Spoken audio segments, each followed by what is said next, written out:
وحسام غالي وابراهيم سعيد ورضا شحاته وبيرجع لهم جوده لسه مضروب مش مظبوطين اهو. اول مره ادي جوده يفتح لعماره وعماره ماشي ولعبها لجلبرتو، انما لما تتخطف وشوفوا حضراتكم نص الملعب كله اتضرب اهو، وعلى طول يمشي وياخد فاول ابراهيم سعيد، يعمل فاول ما فيهاش عرقله، فيها فاول كده خططي. هنشوف مره ثانيه اهو شده والسيبان، ودي بقى دي بتاعت قرار الحكم، هو قاري ان العرقله من خلف الانذار، انما هي تعتبر برضه عرقله، انما على طول اتلعبت الفاول. ناحيه اليمين الحته المفضله لغزل المحله اللي بدا يخترقوا بيها عن طريق حسام الشربيني وايمن، وفعلا ادي هتاخد وتتلعب عاليه، واكرامي الهدف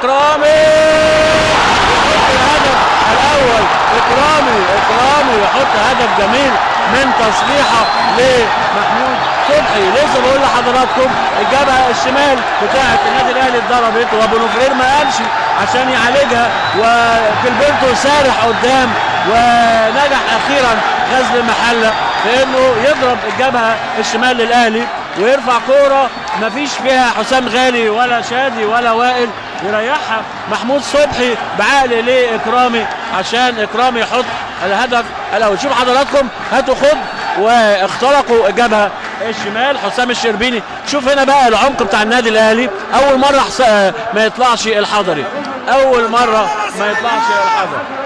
ادي صلحها محمود صبحي في حراسه المدافعين، وعلى طول شادي ما يضغطش وتخش الكوره. الدقيقه 20 تقريبا من الشوط الاول يتقدم غزل المحله بهدف جميل هنشوفه مره ثانيه اهو، واكرامي يشوطها وتخش.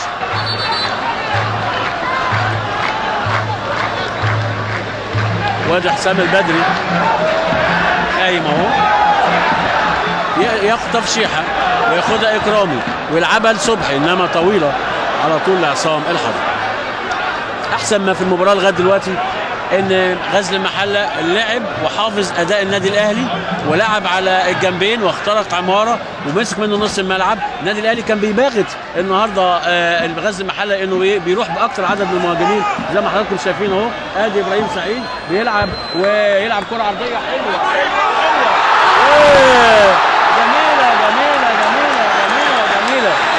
جميله.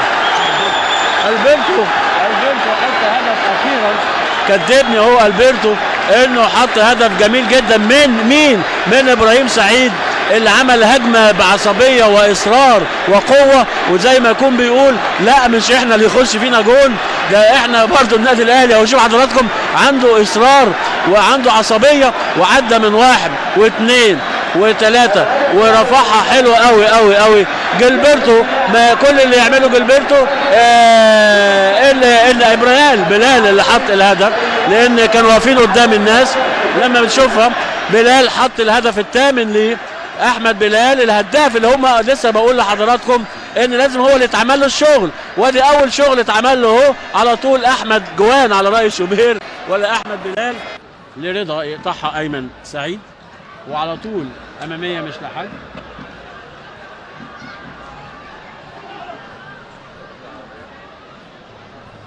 حسام غالي لياسر رضوان يسقطها لبلال، تنزل لرضا شحاته، ياسر رضوان يعدي،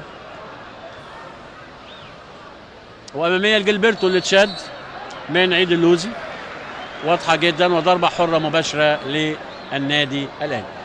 التريك اللي بقول لحضراتكم او الخداع اللي عامله بنوفرير بجلبرتو، كل الناس اللي بتلعب مع النادي الاهلي عارفه ان جلبرتو واخد الجنب الشمال قدام عماره، النهارده حر خالص، ولكن حتى الان النادي الاهلي خالص حتى ما خدش واحد معاه وراح، والفرص اللي بتجيله بيضيعها لانه هو ما هواش هداف، هو لعيب خططي.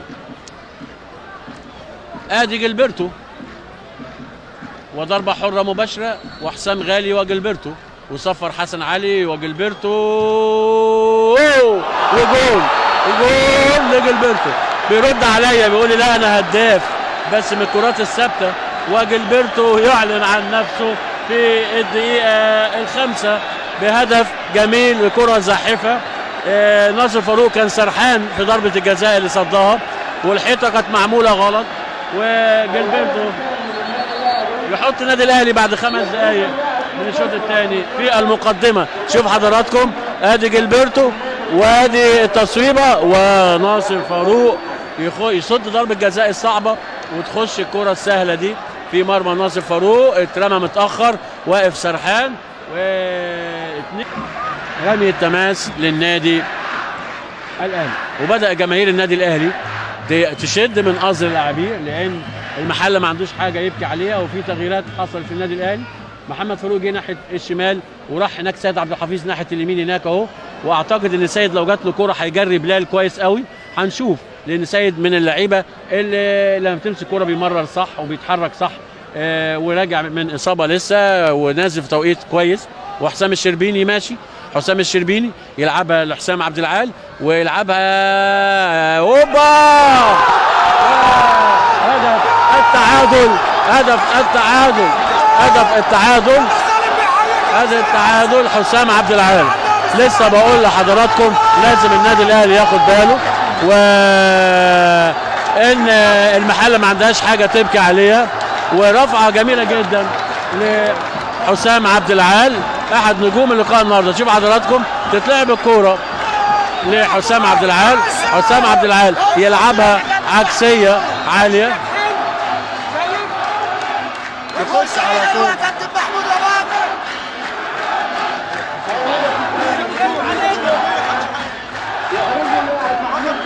محمود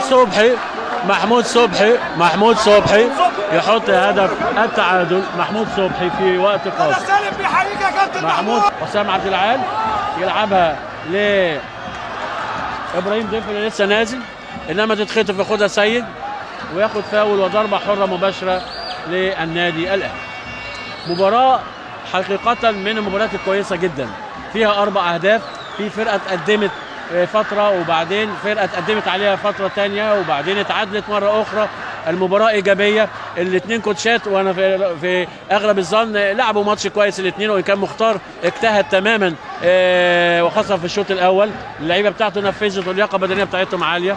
النادي الاهلي في الفتره اللي ظن فيها ان الوقت خلص بدا يهدي لعبه. خطف محمود صبحي هدف التعادل.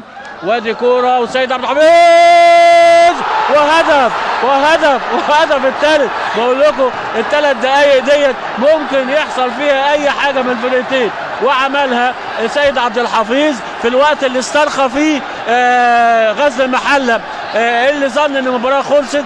وفي الدقيقه الثانيه من الوقت البدني الضائع سيد عبد الحفيظ يحط هدف تاريخي بالنسبه له في الدقيقه الثانيه من الوقت البدني الضائع.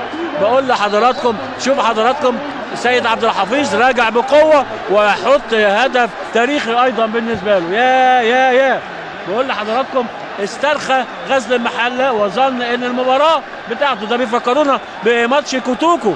هنا اداره المباريات يا جماعه تاريخي بالنسبه له. وادي اهو الكوره بتتلعب جايه له من بلال. شوف وهدف جميل جدا. شوف بلال